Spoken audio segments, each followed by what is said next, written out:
Sabia que antes de um audiolivro tem um livro? Não me diga! Isso aí. Se vocês estão ansiosos para saber o que vai acontecer e não querem esperar, podem acessar o web novel pelo link no comentário fixado. É isso aí. Fiquem com o vídeo. Ei, já deixaram o like? Night of Chaos, capítulo 21. Urso Tirânico. Fernando estava extremamente nervoso. Ele estava no hall da 13ª guarnição e tinha acabado de enganar alguns guardas para entrar.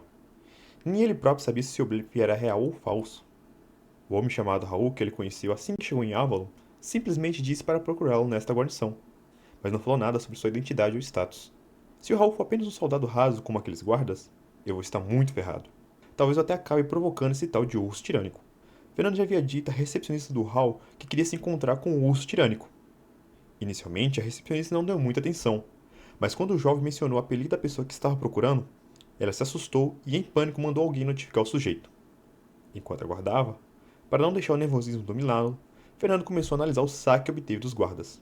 Em sua pulseira de armazenamento, vislumbrou uma pilha de moedas. Ele obteve 80 moedas dos guardas, e ele próprio tinha 30 moedas de pratas e alguns bronzes. Totalizando, suas economias eram mais de 111 moedas de prata, equivalente a mais de 5 salários de um guarda de baixa patente. Fernando também analisou a pedra azul que obteve dos guardas, a dita pedra que poderia armazenar mana. O rapaz tentou obter informações a respeito da mesma, mas os próprios guardas eram ignorantes a respeito do item. Tudo que sabiam é que ela poderia armazenar até 200 pontos de mana.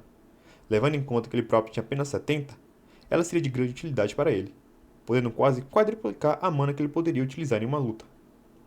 Porém, como Fernando imaginou, ela tinha um grande defeito. Afinal, os soldados não estariam dispostos a oferecer o item se não houvesse algum problema. A pedra só poderia ter sua mana recarregada por dois meios. Um era o uso de poções de mana, que era absurdamente caro para ele atualmente. Cada poção de mana menor custava uma moeda de prata. Então, para recarregar o item, teria que gastar 4 moedas. Um preço muito caro tanto para recrutas quanto para soldados rasos. Mesmo com a pilha de moedas, o rapaz não poderia esbanjar muito dinheiro recarregando a pedra com frequência, ou então iria falir. O segundo método é ainda pior que o primeiro, que era usar cristais de mana de bestas ou seres malignos, item que se encontra dentro dos seus corpos. Deve-se saber que até mesmo soldados morrem constantemente ao enfrentar criaturas como essas. Quem dirá ele, um recruta inexperiente. Ele não seria mais do que um almoço farto para elas. Fernando nem cogitou a segunda possibilidade, achando muito melhor gastar algumas moedas com poções de mana do que arriscar a vida. O jovem pálido inicialmente se perguntou se a pedra era tão valiosa assim. Afinal, seria mais conveniente usar poções de mana diretamente. Mas ao se recordar que o uso consecutivo de poções acarreta em efeitos colaterais, percebeu que o item era realmente valioso, pois pelas informações dos guardas, ela não tinha qualquer efeito colateral. Enquanto Fernando estava perdido em seus pensamentos, alguém chegou ao hall. Vendo um homem que tinha cerca de 1,70 m de altura, musculoso e moreno, a recepcionista imediatamente se encolheu de medo e respeito. O sujeito era o Urso Tirânico, um dos principais sob o comando do capitão da 13ª guarnição.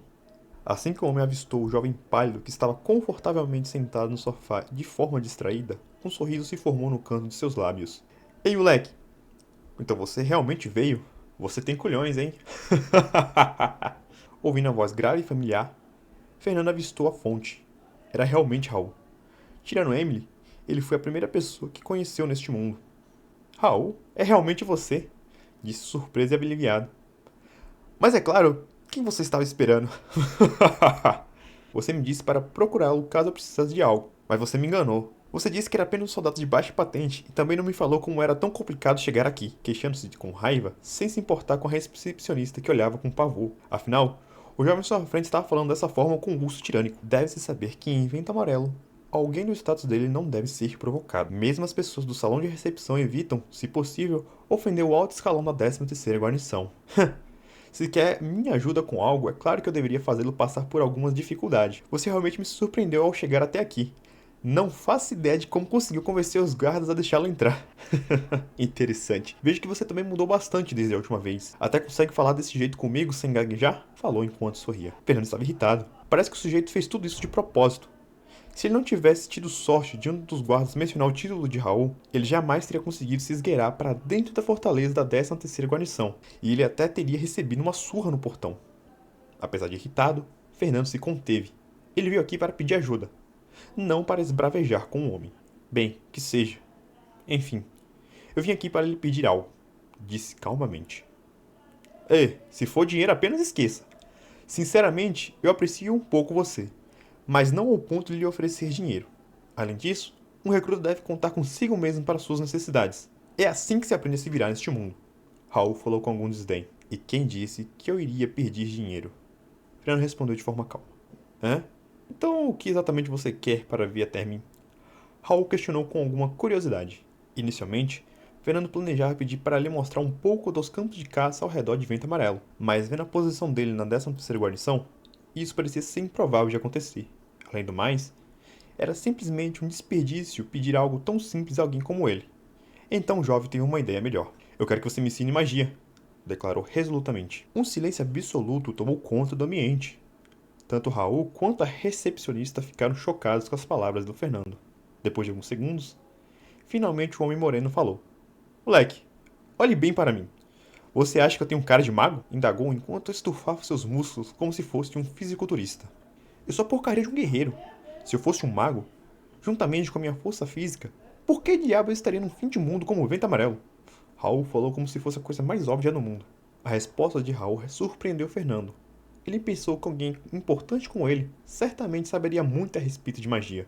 Bem, eu pensei que magia fosse algo comum neste mundo. Disse secamente, sem saber como responder exatamente, ainda mais ao ver Raul continuar apalpando seus bíceps. Tss. Seu pedido foi tão repetido e idiota que eu até esqueci que você é um mero recruta que acabou de chegar em Avalon. De fato, a magia é algo comum neste mundo, mas nem todo mundo é um mago.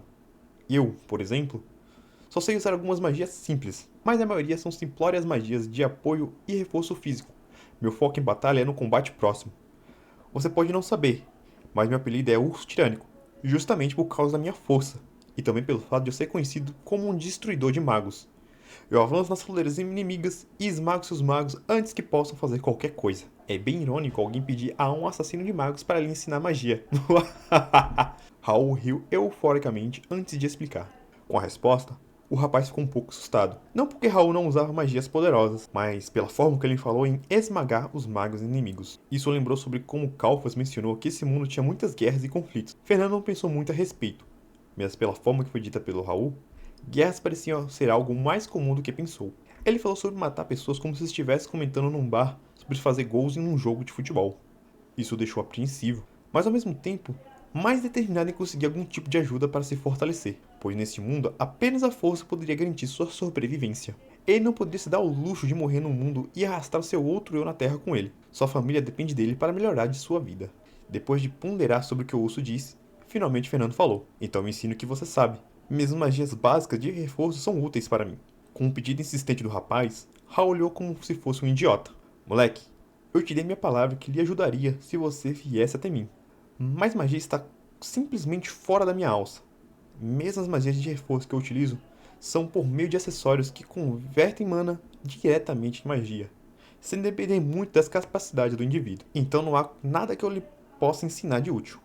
Raul respondeu enquanto abanava as mãos, como se fosse algo inútil de mencionar. Fernando ficou decepcionado com a resposta. Afinal, apesar de sua compatibilidade mágica ser baixa, seu atributo magia ainda era mais relevante. Com seu anel Domus, ele poderia incrementar seus atributos, sendo assim um trunfo para situações em qual sua vida estivesse em risco. Ei moleque, não faça essa cara de cachorro molhado.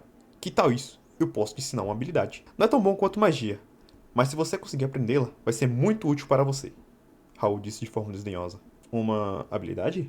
O senhor Raul vai ensinar uma habilidade a um recruta? Neste momento, a recepcionista, que ficou quieta até esse momento, não pôde se conter e falou surpresa. Vendo a reação exagerada da mulher, Fernando imaginou que esse negócio de habilidade devia ser algo importante. O senhor Raul deveria reconsiderar. Um mero recruta não é digno de aprender uma das suas renomadas habilidades. A recepcionista disse de forma respeitosa e zelosa, como se ele idolatrasse o homem à sua frente. Vendo a mulher interferindo em seus negócios, o homem moreno franziu as sobrancelhas. Quem você pensa que é para me dizer o que fazer? A pergunta do Raul gerou calafrios na mulher. Ao ver o olhar gelado do homem conhecido como Urso Tirânico, suas pernas começaram a tremer violentamente. Pessoas de fora poderiam não saber muito a respeito dessa pessoa, já que ele sempre acompanhava o capitão da guarnição como se fosse uma sombra, e por isso não se sabia muito dele, mas ela sabia muito bem das coisas terríveis que o mesmo era capaz quando se enfurecia. Mil perdões, senhor. Eu fui insensata. Não foi minha intenção. A recepcionista disse apressadamente enquanto se ajoelhava sobre uma perna. Fernando observou chocado. Era realmente necessário tudo isso? Vendo a mulher ajoelhada, Hal apenas a observou inexpressivamente e passou a ignorá-la, como se fosse apenas a coisa mais natural do mundo. Venha, pivete, me siga. Vamos até a minha residência. Após dizer isso, o sujeito saiu andando despreocupadamente pelo saguão. O jovem pálido estava incomodado pela forma que a moça foi tratada, mas imaginou que isso não era da sua conta. Afinal, era um assunto interno da 13ª guarnição. Depois de observar a moça imóvel no chão, ele seguiu Raul. Ah, e você, mulher? Diga para a Galha me encontrar na minha casa. Sim, senhor. No caminho havia diversos soldados de baixa patente como os do portão. Todos saudavam o homem à sua frente com a maior humildade e respeito, e até um pouco de medo. Fernando não conseguia imaginar como um sujeito que parecia tão simples poderia causar tanta reverência a essas pessoas. Ele era musculoso, mas isso era tudo. O homem não lhe dava qualquer outra impressão. Eles seguiam por algumas ruas. O lugar todo parecia uma daquelas gigantescas vilas privadas, com diversas casas que provavelmente eram dos soldados rasos na parte externa. Quanto mais adentravam, maior e mais luxuosas eram as construções. Depois de algum tempo, Raul finalmente parou em frente a um portão que dava a uma mansão. Aqui é onde eu moro. Venha. Tem um campo de treinamento no fundo. Vamos para lá.